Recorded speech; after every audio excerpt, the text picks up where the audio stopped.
स्वागत है एस्ट्रो जागंत पंडित चैनल में। दोस्तों, इस बार चैत्र नवरात्रि 19 मार्च से शुरू हो गई है और 27 मार्च को ख़त्म हो जाएगी।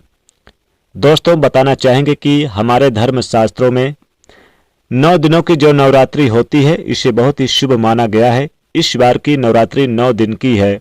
दोस्तों, इन 9 दिनों में जो भी भक्त माता की सच्चे हृदय से पूजा, भक्ति, आराधना पूरे मन और भाव और आराधना से करता है, माँ दुर्गा उनकी सारे कष्ट हर लेती हैं और उन्हें सुख, शांति और समृद्धि का वरदान देती हैं।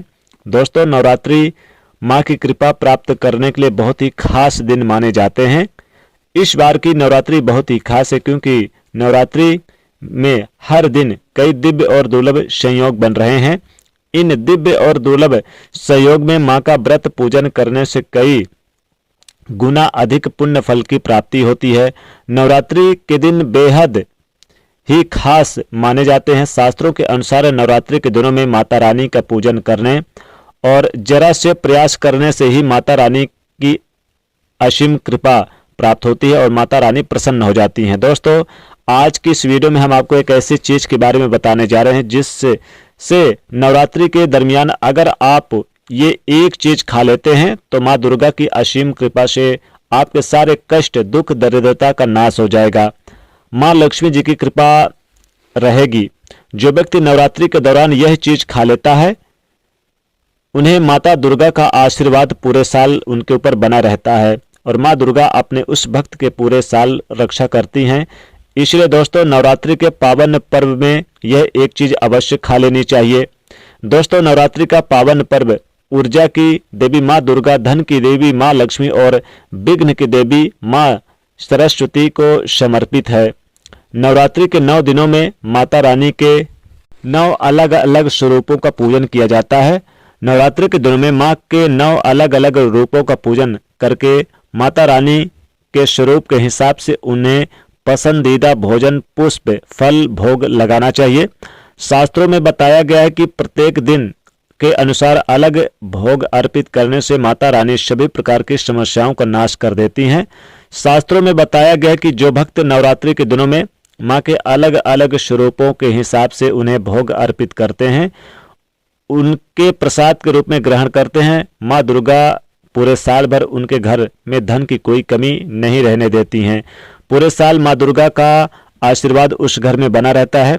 दुख, दरिद्रता, गरीबी का नाश कर देती हैं। दोस्तों, नवरात्रि के पहले दिन माँ शैलपुत्री का पूजन किया जाता है। माँ शैलपुत्री को शुद्ध गाय का घी अत्यधिक पसंद है, इसलिए माँ को शुद्ध गाय के घी का ही भोग लगाएं, फिर पूजन करें, फिर आरती करें, फिर प्रसाद के रूप में आप इस घी को ग्रहण करें। ऐसा करने से माँ शैलपुत्री का आशीर्वाद प्राप्त होता है। दोस्तों, नवरात्रि का दूसरा दिन माँ ब्रह्मचारिणी को समर्पित है। इस दिन माँ ब्रह्मचारिणी का पूजन किया जाता है। माँ ब्रह्मचारिणी को शक्कर का अत्यधिक प्रिय है, इसलिए दूसरे दिन आप माँ ब्रह्मचारिणी को, माता को शक्कर का, मिश्री का भोग लगाएं और माँ ब्रह्मचारिणी का पूजन करें, आरती करें और फिर आरती के पश्चात आप शक्कर के प्रसाद के रूप में अपने परिवार सहित ग्रहण करें। ऐसा करने से माँ ब्रह्मचारिणी की असीम कृपा प्राप्त होती है और आयु में वृद्धि होती है। माँ ब्रह्मचारिणी अपने भक्तों के सभी कष्टों को दूर करती हैं। दोस्तों, नव दुर्गा माँ का तीसरा स्वरूप है चंद्र घंटा।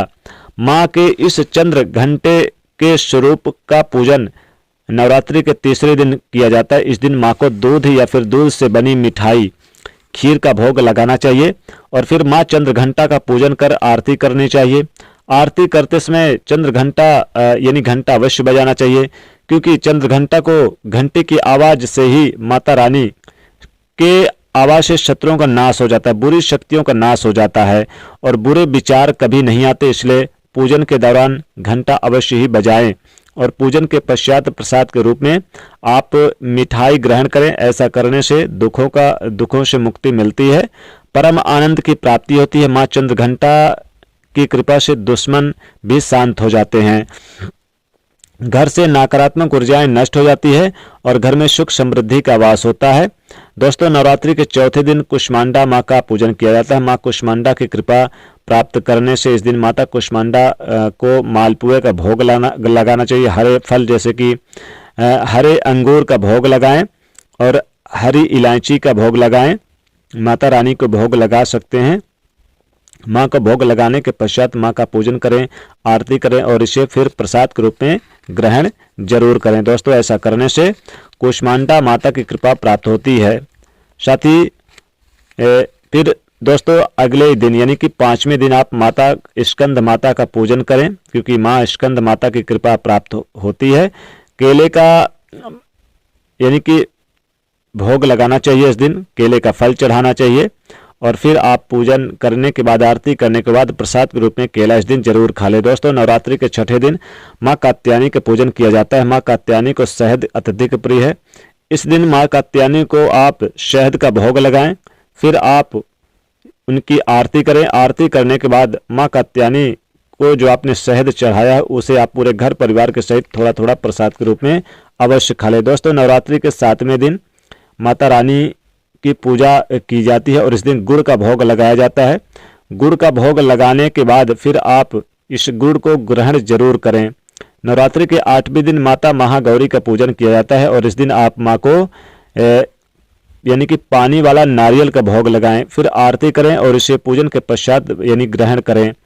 और नवरात्रि के 9वें दिन यानी महानवमी के दिन आप माता सिद्धिदात्री की पूजा करें और फिर इस दिन आप सफ़ेद तिल का भोग लगाएं और फिर इसे भी सेवन करें। यानी आपको अलग अलग स्वरूपों के हिसाब से आपको भोग लगाकर उनका सेवन करना है। और आप ध्यान रखिएगा कि नवरात्रि में तामसिक भोजन ना ग्रहण करें। लहसुन प्याज से बनी सब्जियां ना खाएं, बंद गोभी या फिर आप जैसे कि पत्तेदार कोई भी सब्जी ना खाएं। इस दिन बैगन की सब्जी ना खाएं, लहसुन प्याज ना खाएं, मीट मांस ना खाएं और इस दिन आप कुम्हड़ा भूल कर भी ना खाएं। साथ ही साथ आप टमाटर वगैरह का भी इस्तेमाल ना करें। आपको यदि खाना है जैसे कि तो स्वच्छ भोजन जैसे कि खीर, पक्के भोजन में हलवे वगैरह का सेवन कर सकते हैं। सीताफल खा सकते हैं, अनार अंगूर खा सकते हैं, सेब खा सकते हैं। तो दोस्तों, ये थी कुछ महत्वपूर्ण जानकारी। वीडियो को लाइक शेयर करें, चैनल को सब्सक्राइब करें। राधे राधे, जय श्री कृष्ण।